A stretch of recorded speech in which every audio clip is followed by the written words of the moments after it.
1934, my grandma Petty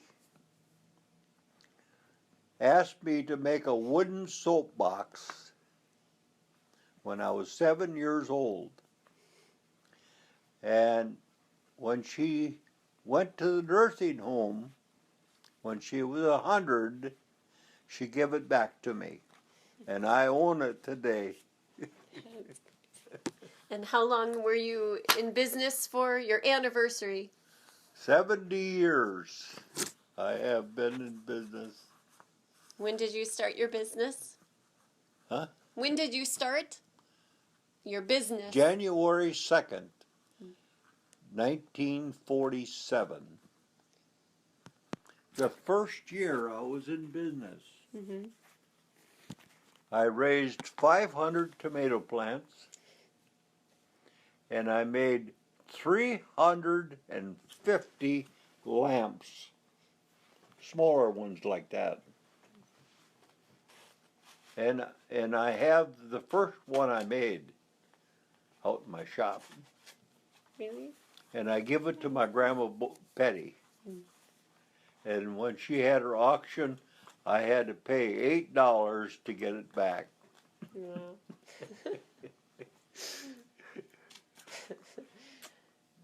What was she like? What was Grandma Petty like? It's like that picture right there. What do you remember, Grandma? Oh, yeah. And she couldn't get used to modern things, you know. She had an oil burner, and it would get, the temperature would get up and then it would automatically shut off. This is heat, not cooking. This is heat. Right. To heat the house. And then when it shut off, she thought it went out.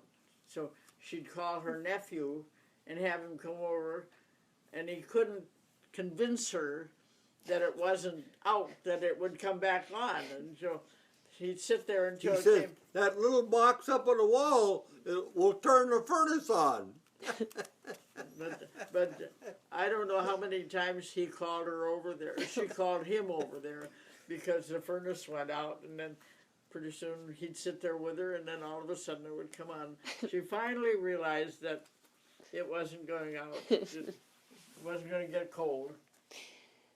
It's a good story. So, what else do you remember about her? one thing that she always said was she always had her coat hanging on the edge of the door, on the corner of the door in her bedroom, because she said she put it away one time and somebody came to get her and she didn't get it fast enough. Oh. That's funny. She loved to go. She... Quite a grandma. You should have heard my speech at her 100th birthday party. Yeah? I'm the oldest grandson. My sister is older than I, but she's the oldest granddaughter. But she's the oldest grand person. But I'm the oldest grandson. So I got to speak. And I got up and I says, how many people had Grandma Perry mittens on when it was cold? And most of the people in the church put their hands up. Most people in the church had their hand up. If you bought her a big box of yarn, as big as this box right here, you got the whole box filled with mittens for Christmas. I got Grandma's been dead since 1987. 87. Same year as your mother and dad were married. Oh. That was a weird year. Is it 67 or 87? I don't know.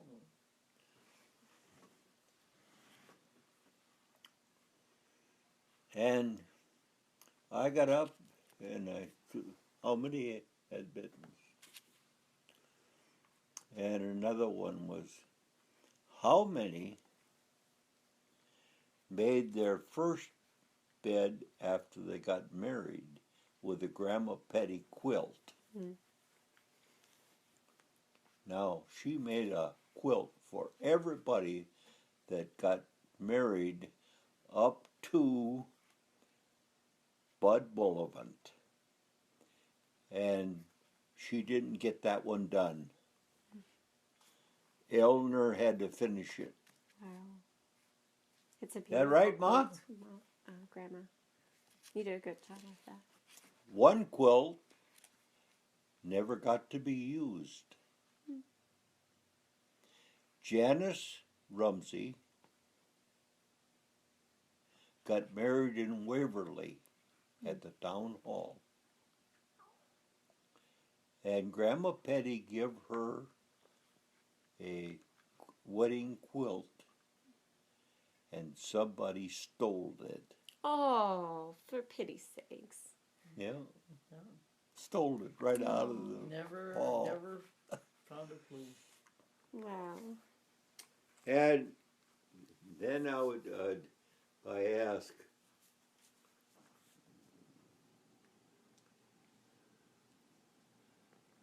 these are things about Grandma. I never heard my Grandma holler at anyone. Pretty good. Anyone. Yeah. What a woman. What a woman. Life was so simple. Back when my grandma was living, that she only had a dresser with 4 drawers. Her bedroom had no closet. Her house had no bathroom. Her house never had any running water. Her house didn't have electricity until 1938. But she was a happy person. Was that when she moved into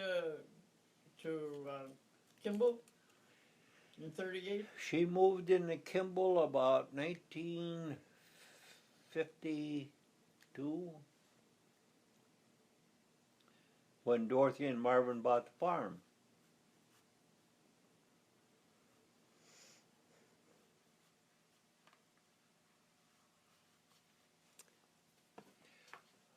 I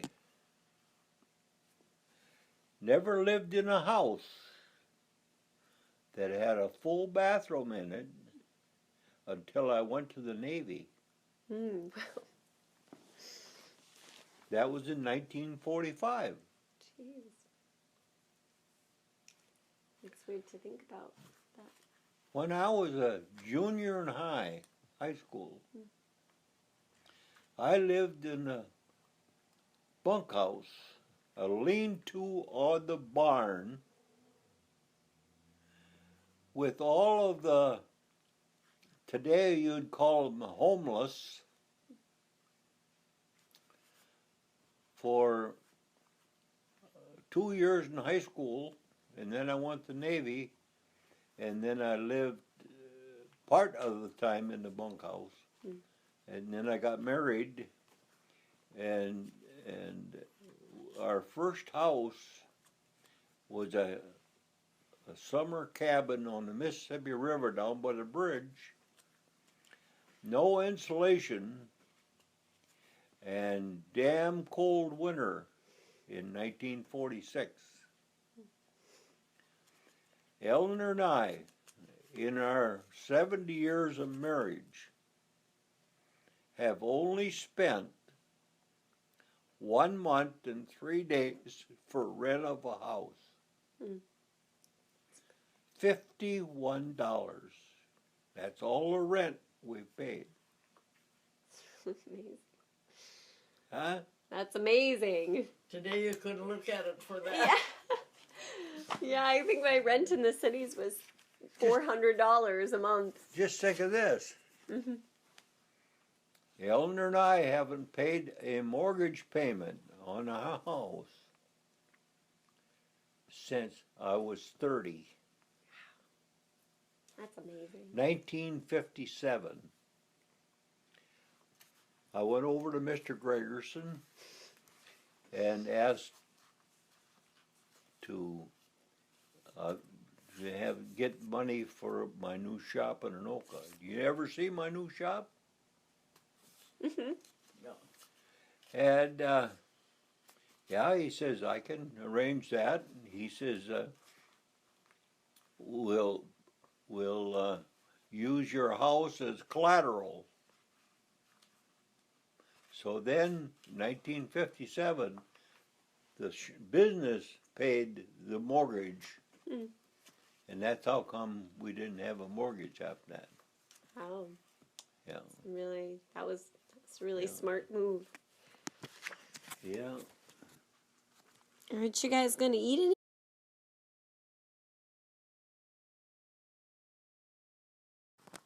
The history of my shop. In 1949, I said to Elanor, I'm going to build me a cabinet shop. So I planned it, bought the cement blocks, and the month of April, no, I'm sorry, the month of May, I started out at the first part of the month to lay cement blocks. I had the ability to lay 17 cement blocks a day and clean up at night with a light. I got the cement blocks up, I got the roof on, and then Elanor and I poured the cement floor, half of it at a time. That's why there's a crease down the middle, is that we couldn't handle the works of cement work. You weren't fast enough. I was working at an Okosashi millwork at the time, and I made a oversized garage door and the entry door after hours at the Sashi Millwork building in Anoka.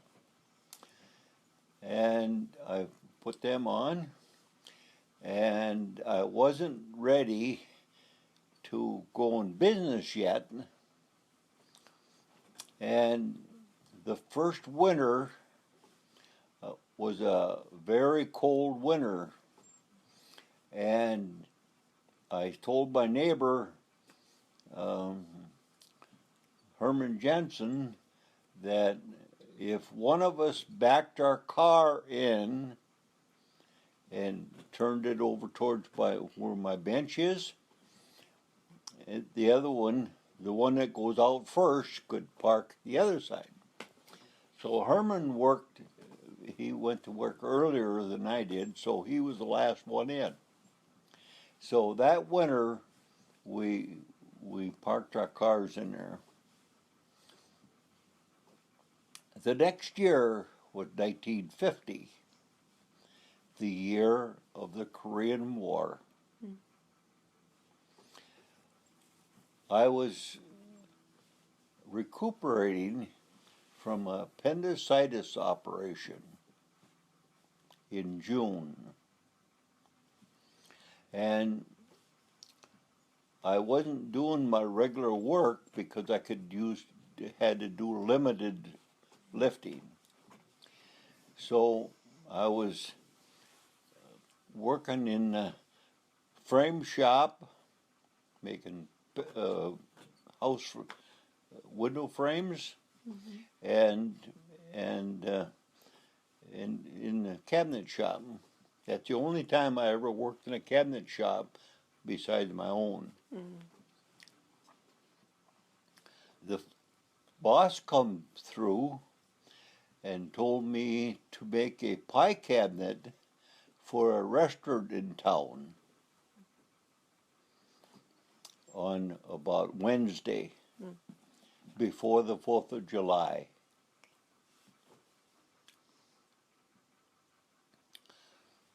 A few minutes later,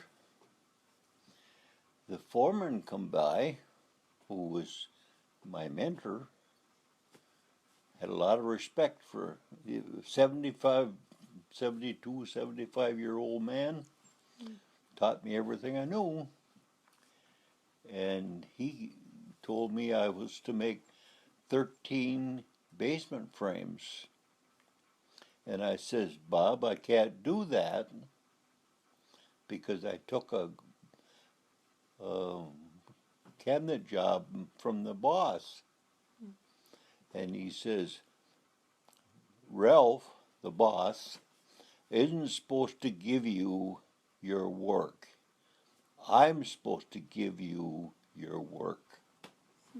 So, Friday night at the end of my bench was 13 basement frames, but no pie cabinet. And I'm all shook up inside when I come home that night. The next morning, the Korean War was declared.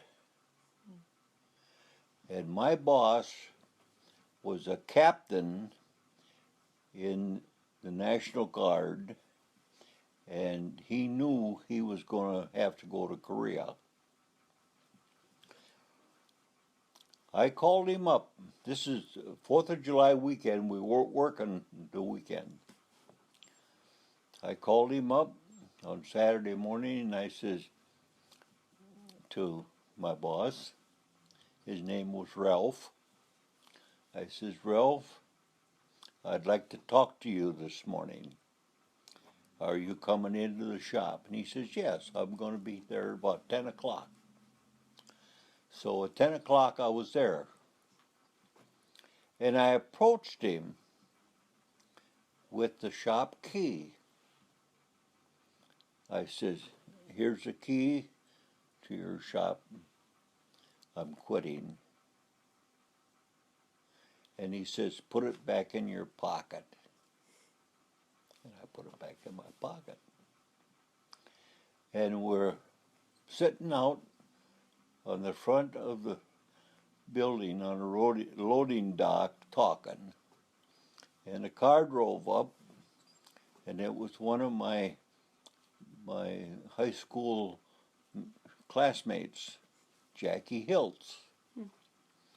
And we started talking about the Korean War. And I'm still all churned up with the work thing. And Ralph and him went back to the back of the shop and ripped a board that Jackie wanted ripped. And they stood back there and talked and talked and talked. And so I took the key out of my pocket, went in the office and hung it on a nail where the shop keys were. Got my card and went home. So the word got that I was an unemployed cabinet maker, and I never made a cabinet in my life. But the word got out that I was an unemployed cabinet maker. I tried to get a job making a cabinet for Mr. Brown, cabinet contractor. And he hadn't given it to me yet. And I had a load of pine lumber in the shop, and Mr. Nord, that run a factory making ping pong tables, and he had a side project where they made cabinets. And his cabinet maker was a very good cabinet maker.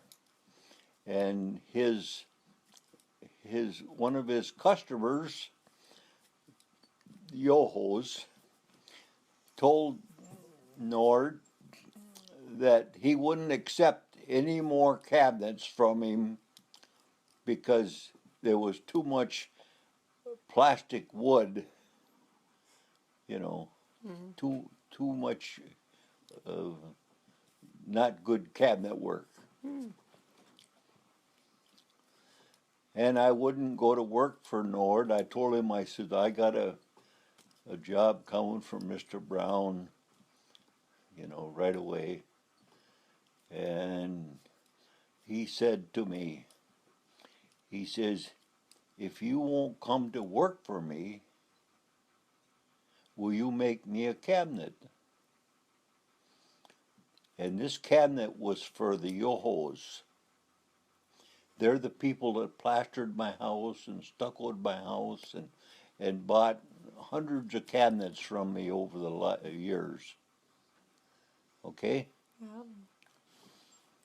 So I had myself a cabinet to work on. It was the first hardwood cabinet that I made for for Fred Yoho down in Robbinsdale.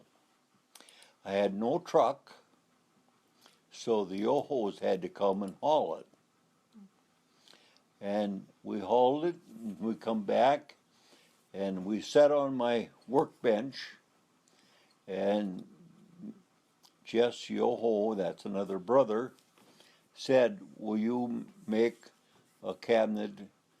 I'm building a house for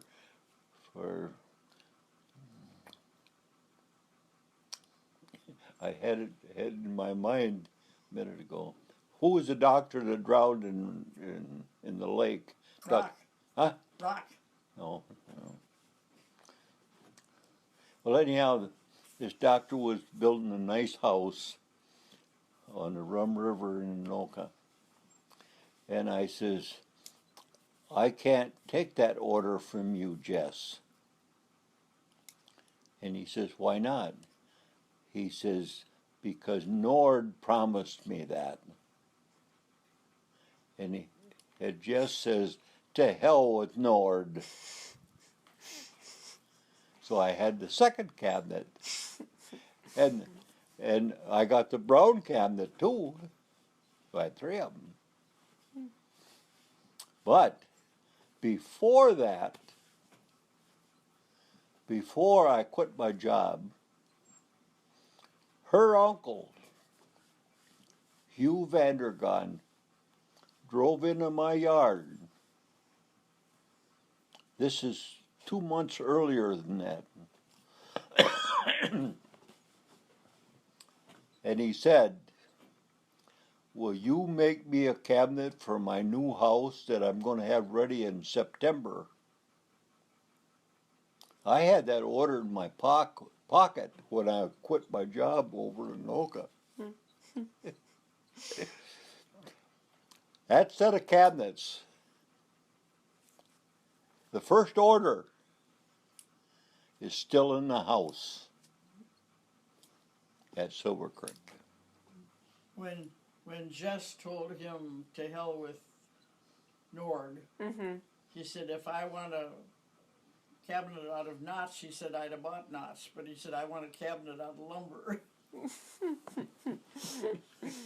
That's a funny one. That's a funny line. That's a good story. Yeah. That's a good story. Just say, I have made my living in my shop that I made in 1949 more years than in the shop at Anoka. Have you ever seen my shop at Anoka? I've driven past it, I think. Yeah. A good building. Good building. Her brother and I put the cement ceiling. Each beam weighed 5,600 pounds. and Howard was on one wall and I was on the other. We had a stick, bay stick, so that these beams come up against this stick. And we had a neighbor down here that had a crane, and he lifted them, and we could move them around with that crane. But yeah, I set all the concrete on that ceiling over the years, 1957, 1958, and 1960. Yeah. One time, I got a order, and I didn't know how I would do it unless I built a building. I got the order at about 11 o'clock in the afternoon, and at 1 o'clock I ordered a new building. Yeah. Busy. Hard to believe. You're busy. Oh. Grandma, what do you remember about that time when he was building the house and getting his shop ready? Was that an exciting time, or was it kind of scary? Kind of scary because you know we were both young and inexperienced and didn't know what we were getting into. But it all came out all right. Did you have kids then when you were building the house? And did you have kids yet? Yeah. We had Lloyd. So. Yeah. Did you live in the house while it was being built? We lived in the basement. Okay. For 5 years. We For built 5 the basement, years. and in those days you could live in your basement. We were all, the whole neighborhood here were basement our houses. area here was nicknamed Gopher Hill. 'Cause Really? everybody here, from the corner down to Peterson's There was, house. just a minute, I'll tell you how many there was. There was 1, 2, I didn't know that. 3. I didn't know people. One didn't live in the basement, but he lived in his garage across the street here. Really? Wow. He had the basement made, but he lived in the garage. 1, That was Warren Legg. huh? Warren Legg. No, that was Charlie. Well, Warren Legg lived in his garage too, and then built. Yeah. He lived in the garage. Yeah. Did you like your neighbors? 1, Yeah. 1, 2. So everybody was building their house around the same time? Wow. And I suppose a lot of people had children, and it was a family. There was 8. There was 8 houses here that people lived in the basement or the garage while they built their house. Wow. Yeah, every one of them built their house up, but they started out. Florence and Jim Crawford, their house was built. They lived in the house, and Bebo's lived in the house, and Talbots built their house and moved into it. Wow. These 2 houses next here, they were both basement They houses. were both basement houses. Wow. So did it feel like you knew your neighbors really well? Oh, yeah. Because And you the were next house is a little bitty house sitting right out on the road, and that was a temporary house, like a garage, and it's still there temporarily. Yeah. temporary house that lasted that long, long time. 70 years. Wow. Wow. I bet it felt good when you were finished, when you could move up out of the basement. Did you like living in the basement, or were those good times? We had it was comfortable down there. It was warm. Yeah. Hey, You know. hey. I could show you a birthday party where there wasn't enough chairs to sit to the table. Some of them were sitting on tipped up toolboxes. And little but they nail all cakes, had barrels. happy faces. All of them. When you walk on this sidewalk around here, on the house, when you walk on the sidewalk around Okay. here, Elanor and I laid that sidewalk with the cement mixer from Mr. Brown, contractor. When she was pregnant with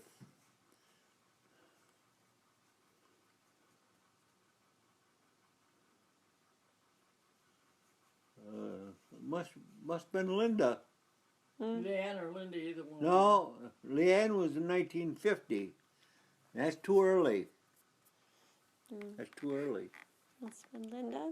Okay, Linda then. What an amazing wife you have. You have an amazing wife. I keep doing that. All of this is wrote down, you know, Yeah. Andrea? Andrea.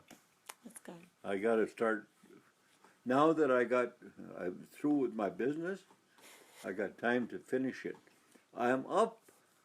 My story is up to about the time I come home from the service, Okay. about 1947.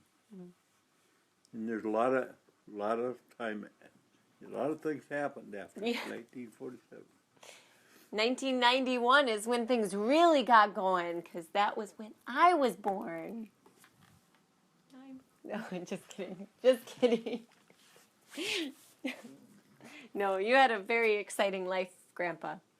I like hearing about your lives, both of you together. You know, it's amazing. Now nobody builds their houses like this. So it's Did this you house ever is hear special. the story of age 1 to age 12? Huh? Yeah. Yeah, you've told me Yeah. those stories. My dad died when I Yeah, was because 3. of the wheat in his eye. Yeah, Yep, and you were raised by Grandma Petty. yeah. And she was a good woman. Really good woman. We're going to be the first couple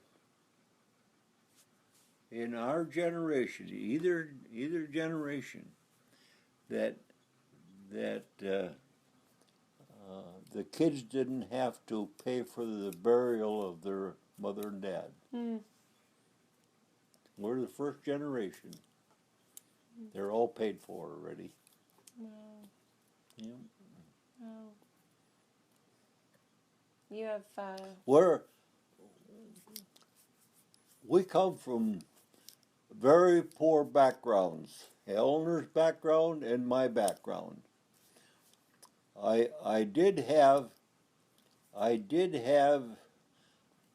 grandparents that my kids didn't have grandparents. None of my kids can ever remember a gift from my mother. I can't even remember getting a gift from my mother. I can remember getting gifts from my grandmother because they were the same every year. What do you suppose they were? mittens.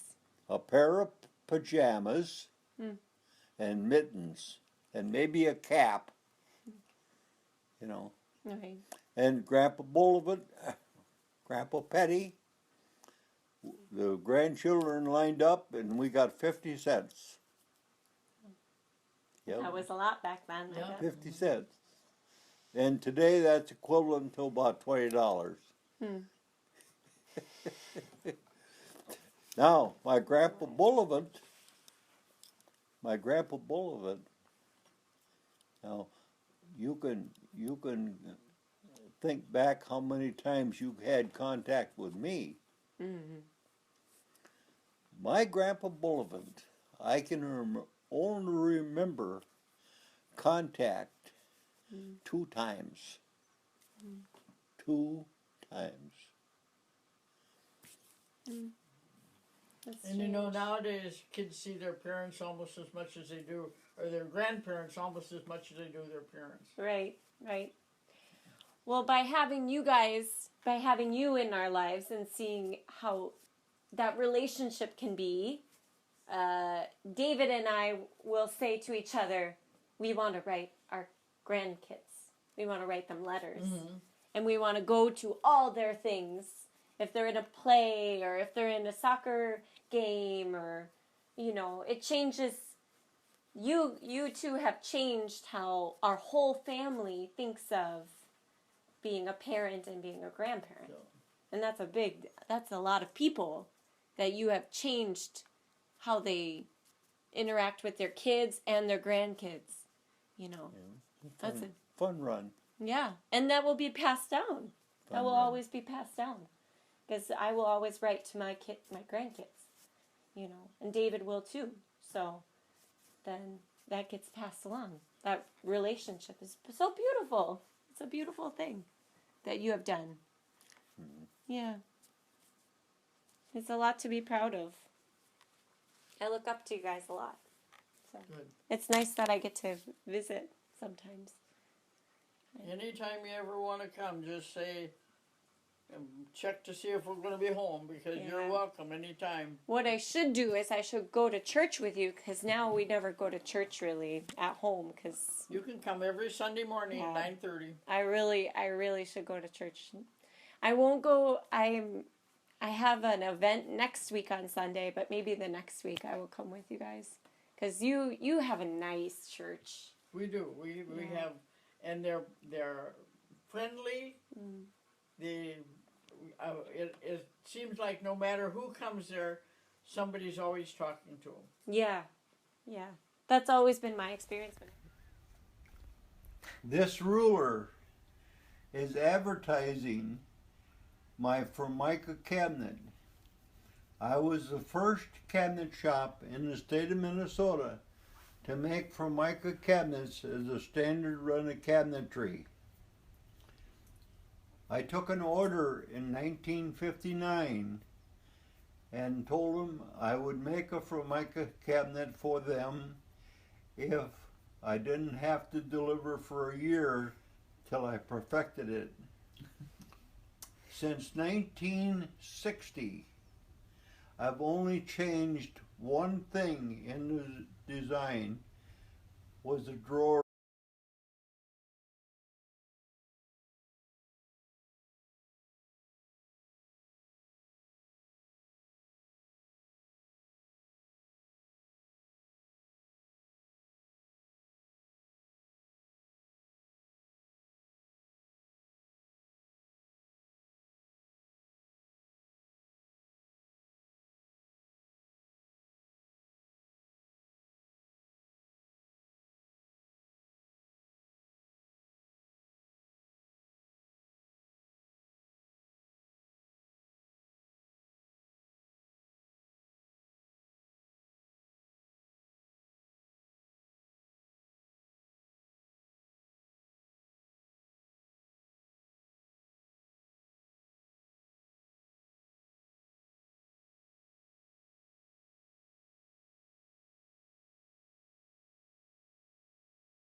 I went into Mr. Gregerson's office to borrow some money for a payroll. And he always had some little saying for me. One time he says, I shouldn't give you any more money, but I don't. He just bought a yacht for $200,000. And he says, but I don't hear that you've been buying boats. This scuttlebutt was all over town, just like that. Mr. Gregerson had a $200,000 yacht. That's crazy. How much did he get paid at the bank?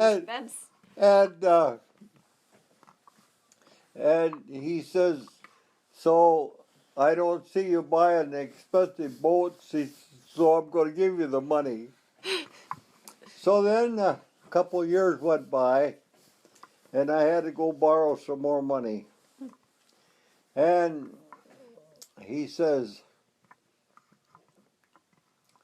Garland, I've been reading in the financial magazines that subcontractors, that's what I am, subcontractor, are getting down payments like a contractor. And he says, you should try that and get your cash flow a little more even. One day you got money, and the next day you don't have money. And so I went back and had my printer print another line, and it said terms, 1/3 down with order, bills 30 days. And a couple of years went by, and Mr. Gregerson built a new house. And his wife, Mrs. Moneybucks, she's the one with the money. And Mrs. Gregerson and the interior decorator negotiated the kind of cabinets and so forth. And I priced it up. And then Mr. Gregerson come up to my office to negotiate the price. And first thing he said was, he says, I read this line, 1/3 down, bills in 30 days. And he says, I'm your banker. Do I have to do that? And I says, Mr. Gregerson, you're the one that taught me how to do that.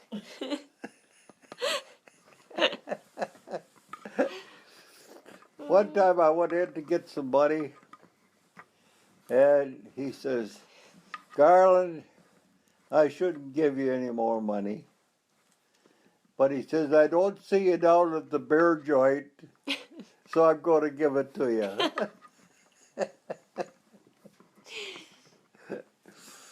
That's the banker stories.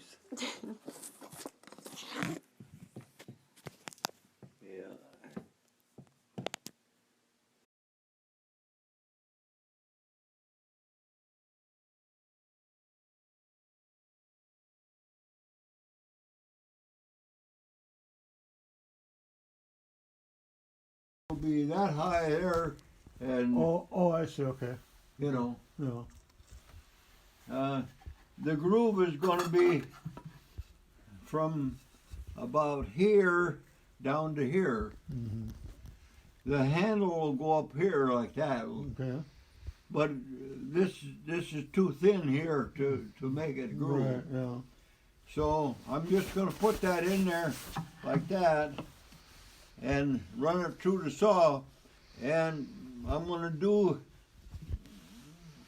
this here Test one. Yeah. just for try to see if I have to If you cut get this that down angle. Okay. Yeah. or add to it, either way. See what he's trying to do.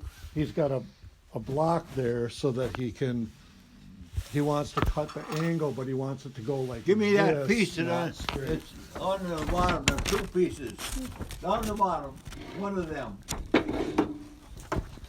That's going to be the handle, Okay. and that's going to come right out of the side like that. And when I get the size of the groove, I can plane this down To the right. so it'll go in there just nice and snug. And I should have it ready to. I should be done next week. Yeah. But yeah.